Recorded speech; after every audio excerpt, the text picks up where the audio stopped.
Bismillahirrahmanirrahim. Assalamualaikum warahmatullahi wabarakatuh.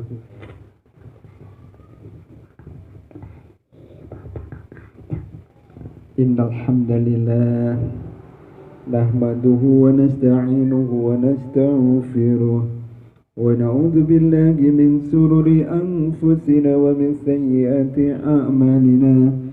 من يهده الله فلا مضل له ومن يضلله فلا هادي له أشهد أن لا إله إلا الله وأشهد أن محمدا رسول الله اللهم صل على محمد وعلى آل سيدنا محمد أما بعد وقال الله تعالى في كتابه الكريم أعوذ بالله من الشيطان الرجيم يا أيها الذين آمنوا اتقوا الله وقولوا قولا سديدا يصلح لكم أعمالكم ويغفر لكم ذنوبكم ومن يطع الله ورسوله فقد فاز فوزا عظيما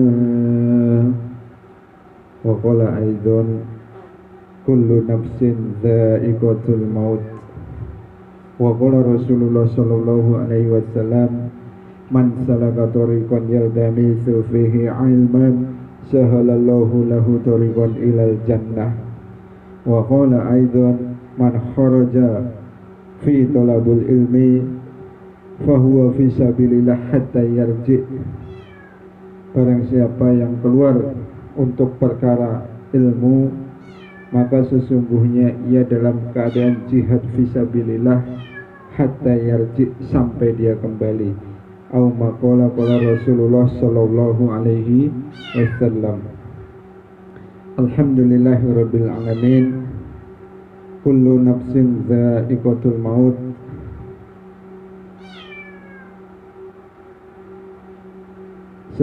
Setiap yang bernyawa ini pasti akan mati. Maka perlu kita siapkan bekal mati kita. Apa bekal mati kita? Diantaranya yakni tentu adalah iman. Dan dalam keadaan mati ini nanti ada 3 perkara yang akan mengikuti kita. Yang pertama yakni si Anis, yang kedua si Harben, yang ketiga si Amsol. Boleh dibulak-balik yang mana aja boleh. Yang penting 3-3-nya ini pasti ikut. Tapi yang 2 ini nggak setia, yang 1 setia, mengikuti masuk ke dalam alam kubur kita. Kita kupas sedikit Harben ini. Yang pertama katakanlah Harben. Harben ini adalah mengikuti kita. Harben ini harta benda kita. Bagaimana mobil kita, mungkin motor kita, ya. Ini mengantarkan sampai ke pemakaman atau ke kuburan ini. Tapi ketika proses pemakaman selesai, mana mobil ini pulang, tidak tinggal di kuburan lagi. Maka harta benda itu ketika nggak digunakan dalam agama, nggak ikut ke dalam kubur. Yang kedua ini kita singkat aja ya biar nggak terlalu lama. Yang kedua si Anis. Nah, si Anis ini adalah anak istri kita, sama. Mereka ikut proses sampai pemakaman selesai pulang. Meskipun dulu janji wah menikah sehidup semati, cinta sehidup semati, ketika mati suaminya udah dikubur ya pulang, sedih 3 hari, seminggu, sebulan, 2 bulan, 3 bulan, masa idah habis, nikah lagi.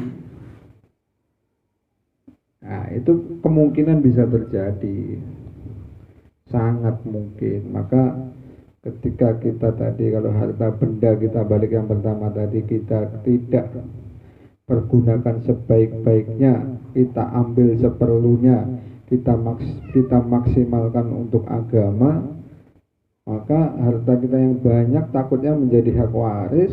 Ya kalau ahli warisnya baik, mungkin disedekahkan fadilahnya atau amalnya apa nih, fadilahnya pahalanya ini dikirimkan untuk kita mending. Tapi kalau untuk hura-hura, anaknya hura-hura, diskotik macam-macam, istrinya nikah lagi, rugi kita.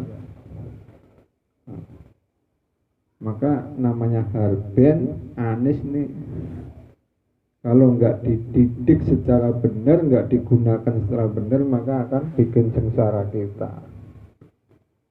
Maka harta kita ini juga harus digunakan untuk agama. Punya kendaraan, ya sekali-kali dibawa untuk sholat berjamaah, untuk hadir masjid, untuk mungkin jenguk anaknya ke pesantren, biar ada amal agamanya, biar menjadi saksi nantinya. Kalau cuma buat pamer-pamer doang, waduh bahaya, nanti hisapnya berat. Apalagi dia nggak setia, pulang, nggak dimasukin kubur pun ya nggak guna juga. Nah yang ketiga ini Amsol, ini mereka Amsol ini yang adalah si Amsol ini yang paling setia ini. Apa itu Amsol? Amal soleh. Maka apabila kita ini mempunyai amal soleh, ini yang ikut masuk ke dalam kubur kita.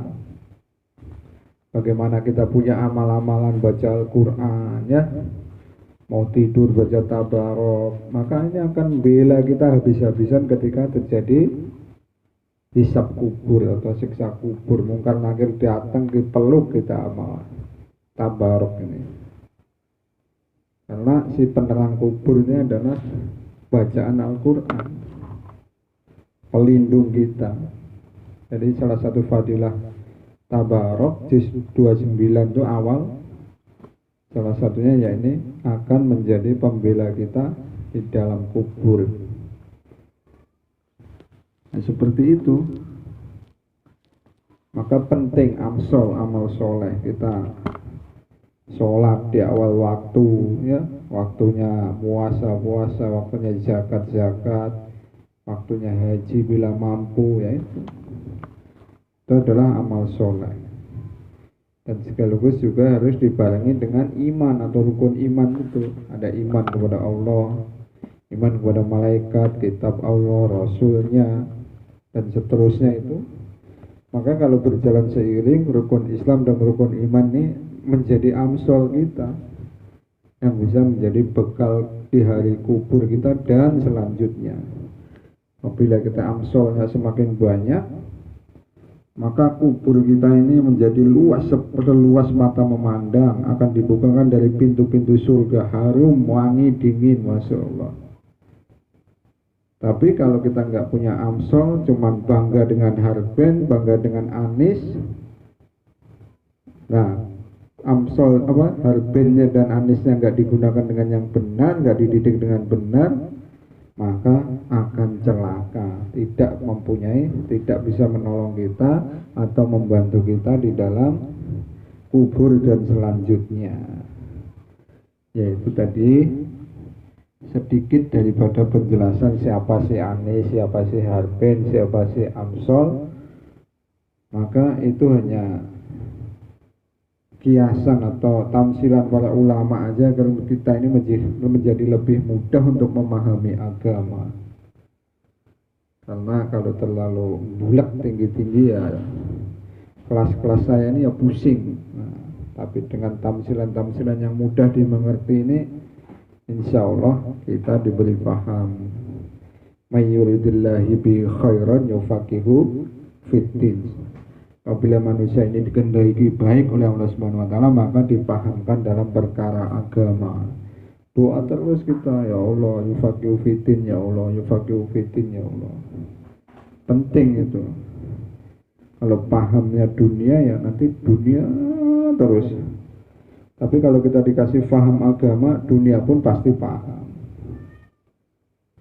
Karena kunci suksesnya manusia dunia akhiratnya tidak lain tidak bukan agama. Dengan orang yang dikasih paham agama, pasti dunianya juga paham. Dan datangnya dunia ini dengan menunduk kepada orang yang ahli agama, paham agama ini. Jadi kita yang bisa mengendalikan, bukan kita dikendalikan. Kata ulama seperti itu. Insya Allah semoga diberi kefahaman kita semua. Kita lanjutkan dengan taklim harian kita, baik fadilah Al-Quran, fadilah sholat, fadilah ikramul muslimin, fadilah zikir, dan nanti terakhir yakni dengan 6 sifat sahabat. Nah, kalau untuk videonya cukup di sini dulu, ini dilanjut tanpa video insyaallah.